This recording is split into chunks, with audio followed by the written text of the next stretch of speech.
নৌকায় নদী পার হচ্ছেন যাত্রীরা, বেশিরভাগই দাঁড়িয়ে আছেন, নেই কোনো নিরাপত্তা ব্যবস্থা। কুষ্টিয়ার পদ্মা ও গড়াই নদীর বিভিন্ন খেয়াঘাটে মাঝারি আকারে নৌকায় পারাপার হন এলাকাবাসী। 50 জন ধারণ ক্ষমতার এসব নৌকায় পার হন 80 থেকে 90 জন। সঙ্গে থাকে বাইসাইকেল ও মোটরসাইকেল। যাত্রীরা বলছেন, প্রবল স্রোতের মধ্যে ধারণ ক্ষমতার অতিরিক্ত যাত্রী বোঝাই করে পার করছেন মাঝিরা। কোনো নিরাপত্তা না থাকায় নৌকায় সবসময় ঝুঁকি থাকে। অনেক সময় নৌকা ডুবির ঘটনাও ঘটে। নৌকায় নিরাপত্তা ব্যবস্থা রাখার দাবি তাদের।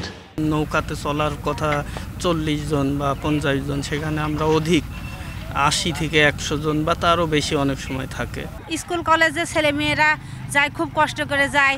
যারা চাকরিজীবী তাদের জন্য খুব কষ্ট হয়। হঠাৎ নৌকাটা মাঝ নদীতে বাতাস উঠে পড়লে তখন কিন্তু সবার আল্লাহ আল্লাহ করতে করতে যান বাড়া যায়। এটা অ্যাক্সিডেন্ট হওয়ার ভয় থাকে। এ বিষয়ে ব্যবস্থা নেওয়ার আশ্বাস জেলা পরিষদের। ধারণ ক্ষমতা চিহ্নিত করে যাতে করে সেই ধারণ ক্ষমতার অতিরিক্ত যাত্রী তারা পারাপার না করে সে বিষয়ে তাদেরকে লিখিত নির্দেশনা দেব। পাশাপাশি সেখানে যদি তারা যাতে বিল বোর্ডের আকারে টানিয়ে দিতে পারে সে লক্ষ্যেও তাদেরকে নির্দেশনা দেওয়া হবে। কুষ্টিয়া জেলা পরিষদের তথ্য মতে জেলায় পদ্মায় 6টি ও গড়াই নদীতে 7টি খেয়াঘাট রয়েছে। এস এম রাশেদ, সময় সংবাদ, কুষ্টিয়া।